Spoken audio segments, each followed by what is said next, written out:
Glad to be here. Yeah, I've been with the Department of Wildlife and Fisheries since 2009. I actually started working on Delta Oxbows before that when I was a student at Mississippi State. So I've been working on them since about 2007 or so. And today I want to talk about two different things. I'm really going to first just get a little overview about Asian carp, just kind of in general in Mississippi specifically. And before I get started, I just want to let you know I'm really not an Asian carp expert. All of this stuff is just information that I've learned in the past, I guess, year or two when I'm just doing a little bit more research on them and looking at some papers and stuff. So a lot of the information is really just stuff that I've gathered from other places, and I don't know everything about them. But we're going to look at Asian carp in Mississippi first, and then kind of primarily focus on how they're affecting some of our sports fish species. And I'm going to go a little bit more in depth about some research that we've done over the past few years about that. To get started, we're going to just look at a few questions just about Asian carp in general. And we're going to start with what is an Asian carp, how they got to Mississippi, and then a little bit about their basic biology and things, and then where they're specifically found in Mississippi, and then transition from there into how they affect some of our native fish species. So when people talk about Asian carp, they're primarily talking about these two fish. This fish right here is a silver carp, and this fish right here is a bighead carp. There's actually a couple other type of fish that are known as Asian carp, but these are the ones that really are causing a lot of the problems, and these are the new ones and the ones that we're dealing with. So you can look, they're a little bit different in terms of identification. The silver carp are normally just really silvery on their bodies. The bighead have more kind of blotchy coloration on their sides. They do have a bigger head. And their eyes, you can see their eyes are set really low to their head. And the silver carp are kind of like that too, but not quite as low as the bighead. And then another distinguishing factor, the silver carp right here on their kind of breast, they got a really kind of pointy keel. We call it a keel that the bighead carp don't have. So those are just kind of some distinguishing characteristics. They have scales, but the scales are kind of like shad scales, to where they're not really big scales. They're just really small and fine, so they don't really look like they have a lot of scales. But these are the two fish that everybody are really worried about. And a little bit of history on them. They're native to large rivers in China and other Asian countries. So they're a riverine fish, and they've been they don't cause any problems in their native ranges, and they've been actually raised in aquaculture ponds in Asia for a long time, probably thousands of years, as a food fish species. But in the early 70s, some fish farmers in Arkansas wanted to look at using them in some of their catfish ponds to control some phytoplankton, control some plankton blooms and all, improve the water quality. And along with that, a couple of different universities brought some over, did some research on them, how they could be used in aquaculture systems to help our fish producers out. Well, things didn't go quite as planned. Some of the fish ponds flooded during some floods. They got from those ponds into the White River and then on into the Mississippi River. And from the Mississippi River, they've kind of just continued to expand ever since then. They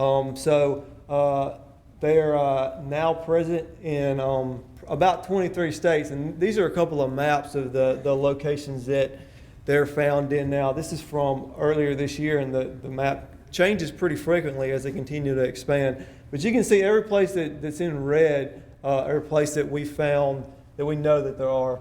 This is bighead carp. And so you can see it's mainly in the Mississippi River Basin, but there's a few pockets in other places. And like I said, this is continuing to expand on an annual basis. So this is for bighead carp, and you can see silver carp is pretty much the same habitat. They're really similar fish species. And in terms of their biology and life history characteristics and things like that. And okay, so that's distribution. A little bit about their biology, just kind of how they do things as a fish. These two carp are primarily planktivores. And so they're not eating little fish, they're not eating bugs or anything like that. They're eating primarily plankton. Plankton is just really small plants and really small animals. Some of them are microscopic, and some of them you can kind of just barely see, but are present in most water bodies. And so they basically just open their mouth, and they'll swim around all day long with their mouth open like that and just pump water through their mouths. And on their gills, they have these things, we call them gill rakers, that basically just filters the water. They're just a big filtering device, really, and it filters the water. It filters all this plankton down into their gut. And that's what they eat. So they're really efficient at filtering the water, and that's why they wanted to look for them to improve the water in some of the aquaculture facilities. But they swim in big schools near the surface of the water a lot of times. Similar to a lot of the fish species, the riverine fish species that we have here, they spawn during the springtime when flood waters start rising and when water temperatures start warming up. Those are kind of triggers for them to spawn. And a couple of things that have made them very prolific at expanding really rapidly as they have is that they can produce lots of eggs. I've seen studies where they've counted over 5 million eggs from one fish. And they also are really, they're quick to reach sexual maturity. Just 2 or 3 years and they can be sexually mature, whereas a lot of our native riverine fish species, like a paddlefish or something, it'll take much longer than that before they become sexually mature. So they can spawn at least once a year, sometimes maybe multiple times a year, produce lots of eggs, and become sexually mature at a really early age. So these are all factors that have just really helped them expand really quickly. Additionally, they have very fast growth rates, and it's different in terms of depending on what kind of system that you're in, but some of the studies that I've seen in the Mississippi River have them going to about 12 inches long in the first year, up to 22 inches in subsequent years. In terms of maximum age, I've looked at several different papers. There's been studies where they've caught a lot of them, they've aged them, and the oldest ones they found were 5 years old. Other studies have found that fish that were 7 years old or 10 years old, and the maximum age I could find in a study from the Mississippi River Basin was about 13 years old. And so this is going to be different depending on where they are. Normally fish in the upper waters, like in the upper Mississippi, they're probably going to live a little bit longer than they do down here. So we're probably on the kind of lower end of the maximum age, how long they can live around Mississippi. But they also grow really, really big.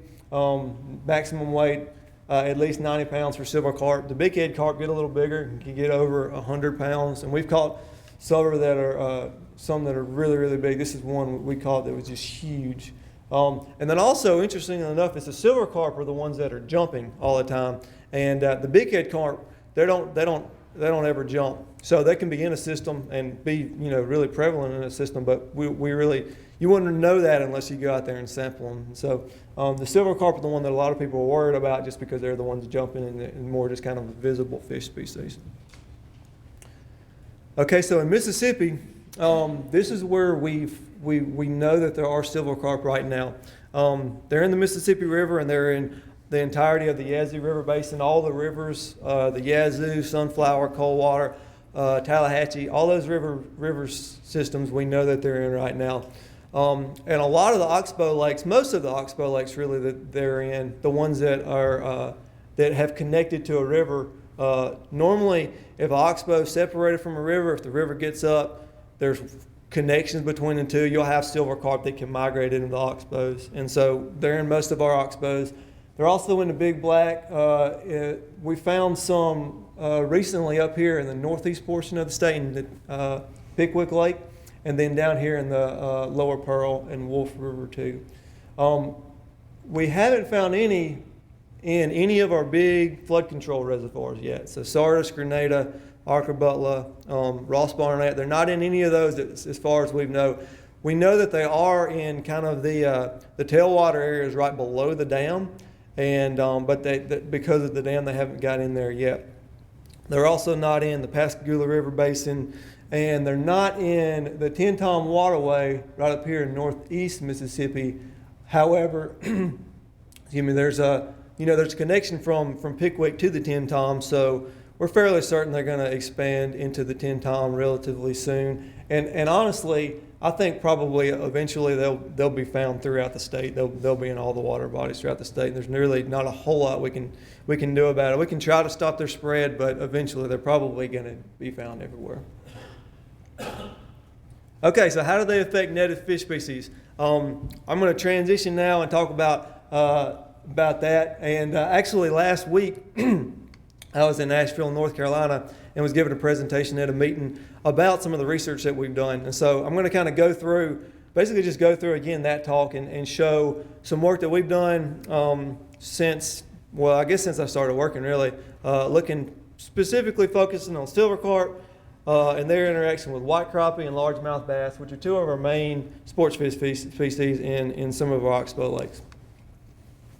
Oxbow lakes, most of y'all probably know what oxbow lake is, but one of the things that I'll mention is that depending on how connected the oxbows are is really influential in terms of what the fish community is. Jack touched on that pretty good earlier. So a lot of times we'll see a system like this where we'll have, maybe a little oxbow right here that's got a connection constantly to the river. And then we'll have some other ones over here that maybe each spring when the river gets up, it'll flood into. And then there'll be some others over here that are just older oxbows that are more separated, that might go almost never get connected to the river and get flooded. So silver carp were in most of these oxbows, but before 2011, we had 4 oxbows that I'm going to focus on today. Bee Lake, Wolf Lake, Little Eagle, and Belzona Cutoff. None of them had silver carp in there before 2011. And these are all kind of in the same general area, kind of between Belzona and Yazoo City. So they're all kind of the same watersheds, the same land around there, and the same fish community, just kind of in general in those lakes. But so none of them, like I said, before 2011 had silver carp. After the flood of 2011, we went out sampling, and this is from Bee Lake. We just found just really tens of thousands, hundreds of thousands of these little bitty silver carp that had migrated back in the lake. They were just in huge schools like shad, and just really filled the lake up. And so when we went in and sampled after 2011, we had Bee Lake and Wolf Lake both got silver carp in there. These other 2 lakes, Little Eagle and Belzona Cutoff, they didn't. The reason why Belzona Cutoff, it's got these levees right here that kind of protects it from any kind of flooding, and so that's why they didn't get in there. And Little Eagle is just a really old oxbow that's set way back from the river and didn't flood at all. So this provided us with I hate that they got into being wolf, but it really provided us with a good opportunity to kind of see the effects these fish are having, because we can look at our catch rates of fish at being a wolf from before they got in there to after they got in there and see the effects of that. And then we can use the other 2 lakes kind of like a control to say, okay, under normal conditions, if silver carp hadn't got in there, what should the populations look like there? So we kept on sampling these lakes, and this is an example of when we went out and did our electrofishing surveys, what we found.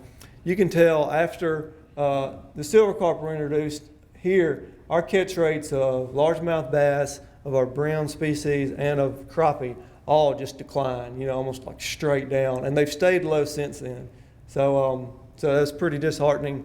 That was Bee Lake, and we found the same thing at Wolf Lake, just a drop in the catch rates from our electrofishing surveys. That wasn't everything. We had done a study in 2010 at Bee Lake looking at our growth rates of crappie, and got some kind of growth curves, look at kind of average growth at age. We went and replicated this study in 2014. And so this is the same lake, the same fish population, only 4 years later, and you can tell there's a big difference in how fast they're growing. They're growing a lot slower now. This is the total length and how old they are. You can look, for example, at age 2.5-year-old fish. In 2010, it was going to be about 11 and a half inches for a 2.5-year-old fish's average. And then in 2014, last year, it was a little over 9 inches. So that's like a 2-inch difference in growth of the same fish population after the silver carp were introduced. And the same thing held for like age 3.5, a little over 2 inches growth, which is a really big difference, especially just 4 years apart. Okay, the other thing that we found is that our relative weight values had declined. And what a relative weight value is basically just kind of how fat or how skinny the fish is compared to average. We're looking at, at a certain length fish, kind of what the average weight is for that length. And then if if the fish, you can look on this is the relative weight. 100 is basically average. So if a fish was at 100 relative weight, it's going to be average weight per length. If it's over 100, it's a little bit fatter, which is what we want to see. We want to see them as big as possible. Under 100 is going to be on the skinny side, especially if you start getting down in the 80s, between 80 and 90. Those fish are pretty skinny. And so this is a graph at B-Lake. You can see our average before silver carp was 106. So they were above average. They fell to 89 afterwards, and statistically significant drop. You can see it pretty much held for all length groups from at B-Lake, from our younger fish all the way up to the top. It's a really big difference. Fish are just a lot skinnier now. Not only are they growing slower, but they're skinnier too, and there's less of them, all three of those things. And so we found the same thing at Wolf Lake, especially for the bigger fish. The average before was 103. The average after, it dropped to 91. So it went from a little bit above average to below average in terms of looking at before the silver carp versus after silver carp. And so just to kind of summarize, I took all of our shocking data from some of the years, a few years before the flood in 2011, and I kind of just took an average of our catch rates. And then I took all of our summaries, an average of our catch rates after the flood. And so this is what I saw before and after. The two lakes, like I said, B and Wolf that silver carp got in, this is what we found. And our other two lakes, Belzona Cutoff and Little Eagle, we didn't see the same trend. In fact, their catch rates actually increased a little bit after the flood. They started out being much lower than at B and Wolf, and now they're all kind of about the same. So we didn't see the same trend in them, in those lakes in terms of our catch rates. And then also with our anyway, I'm not going to try to go back. Basically, the relative weights are about the same at Little Eagle. We didn't see a big drop off in terms of our fish. The fish are basically the same size in Little Eagle after the flood as before, and then the same thing for Belzona Cutoff. Actually, a little bit slightly higher after the flood, the fish at Belzona Cutoff. So basically, we're just not seeing the same trends. If it was the same trends were going on in the other two lakes that didn't get the silver carp, then you couldn't really blame it on the silver carp. But since we're seeing differences, it's probably the silver carp causing it. So as you can imagine, our crappie fishermen, especially at B and Wolf, they're pretty upset and trying to wonder what in the world happened, because it just dropped off like almost immediately, and wondering what we're going to do about it. Our bass fishermen are kind of in the same boat. We found basically the same thing for the bass populations. Catch rates decreased after the silver carp. At Belzona and Little Eagle, they stayed basically about the same. So we didn't see the same trend there. And then if you look at our relative weight values, about the same thing. Our relative weight values at B Lake, after the silver carp in there, they've dropped. They're skinny. The fish are skinnier now. At Wolf Lake, same thing. It went from an average of about 95 before to an average of 90 afterwards. And then at our other two lakes, the opposite occurred. The fish are a little bit healthier now. It went from 96 before to 101 afterwards at Little Eagle Lake. And then at Belzona Cutoff, it was just slightly higher, but it was a little bit higher in terms of our relative weight values. So I know that's a lot of graphs and lots of figures. Just to kind of summarize everything from this study, after the silver carp got in the two lakes, we found our catch rates decreased, our growth rates of fish decreased for crappie, and our relative weight values decreased. So the average kind of condition of fish decreased. In the two lakes where silver carp didn't get in after the flood, our catch rates increased, and our relative weight values either increased or stayed the same. For largemouth bass, it was pretty similar. When silver carp got in the two lakes, our catch rates decreased, our relative weight values also decreased. And then in the other two lakes where silver carp didn't get in, our catch rates stayed the same, and our relative weight values increased on both of those lakes. Okay, so with all this information, I think it's pretty safe to say that the silver carp are hurting our game fish species in the oxbows. And crappie especially, they're known to have just kind of cyclical population patterns where some years they'll have good spawns and some years they won't, and there's really nothing you can do about them. They're just going to have, some years have really strong year classes and some years they won't. And so at first we were thinking, maybe this is just natural variation in the fish population, but But looking at all this together, looking at the fact that not only are there less of them out there, but they're growing slower. Normally you think if there's less fish, they'd have more food to eat, so the ones that are out there would be bigger and healthier and growing faster. We're seeing, all the indices tanking. So because of that, I don't think it's just natural variation. I think it is these silver carp primarily that are causing the problem. Okay, so that leads to the question, is like why? What exactly is the mechanism where this is happening? And I think there's really two main things that are going on, and they're going on simultaneously that are affecting these. The first thing is, as I mentioned before, silver carp are primarily filter feeders, and they're filtering waters, and they're really, really good at it.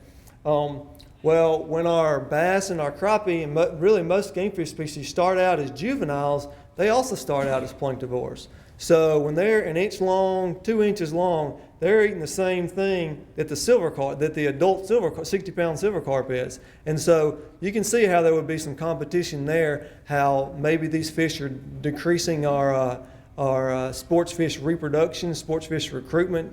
And then additionally from that, there's been several studies published lately that showed that silver carp are in direct competition with gizzard shad and sunfish, bluegill sunfish especially, in what they eat. And so in these oxbows, the shad and the sunfish, a lot of times they form kind of the base of they're the forage fish in the lake. So they're the fish that our bass and our crappie are eating, mainly shad, gizzard shad and threadfin shad, and then also bluegill sunfish and a few other species of sunfish. And so because of the dietary overlap, you got the silver carp competing with these two fish as well. So they kind of got both of them going on at the same time.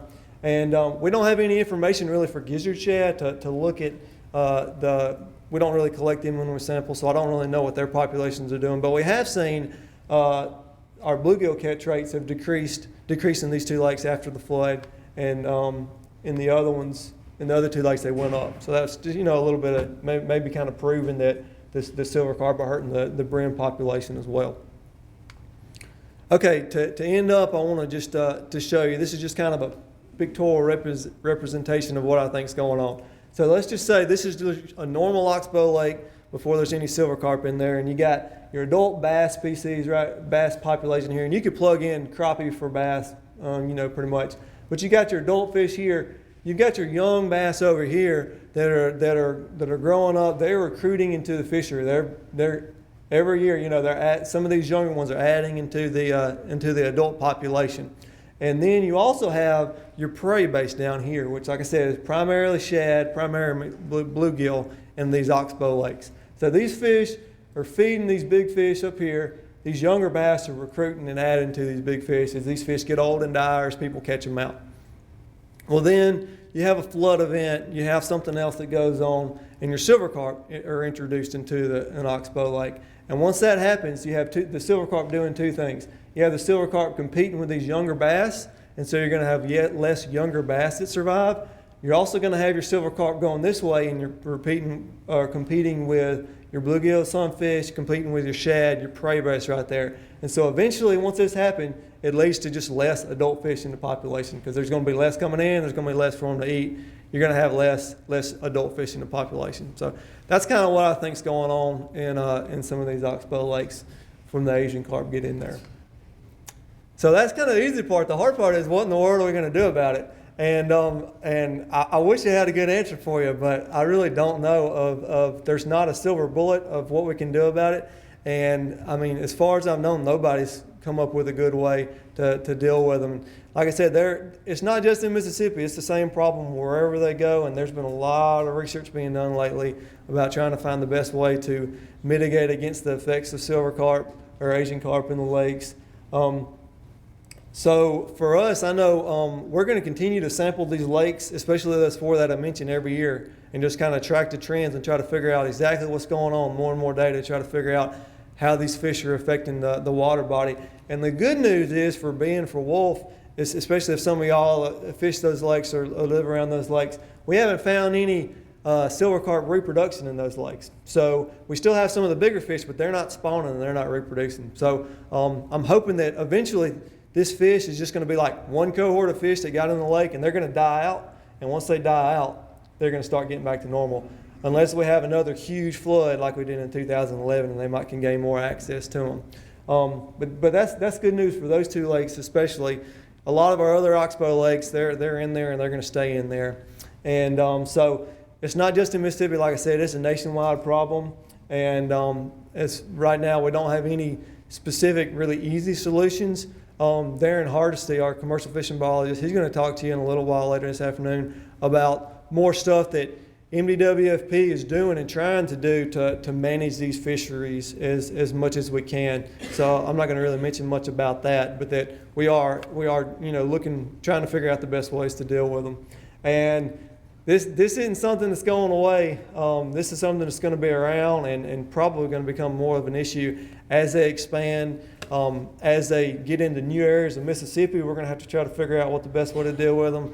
As they go into, y'all probably heard about them maybe getting into the Great Lakes and all the work that they've done, try to get them out of there as they expand into new areas of the Southeast. It's going to be something that's going to be on the kind of the front and center of our, as an agency, as fisheries biologists, something that, I'm definitely heavily involved in right now, and I plan to probably continue throughout my career here. And so, the one good thing is that I feel like we're in Mississippi with this sample and this data, we're kind of on the edge of trying to explore new ways to deal with them and look for new ways to manage the fisheries and try to understand exactly what's going on in a lot of these systems. So that's what I have, and we're going to wait for questions till the end, but look forward to hearing any questions y'all have. Thank you.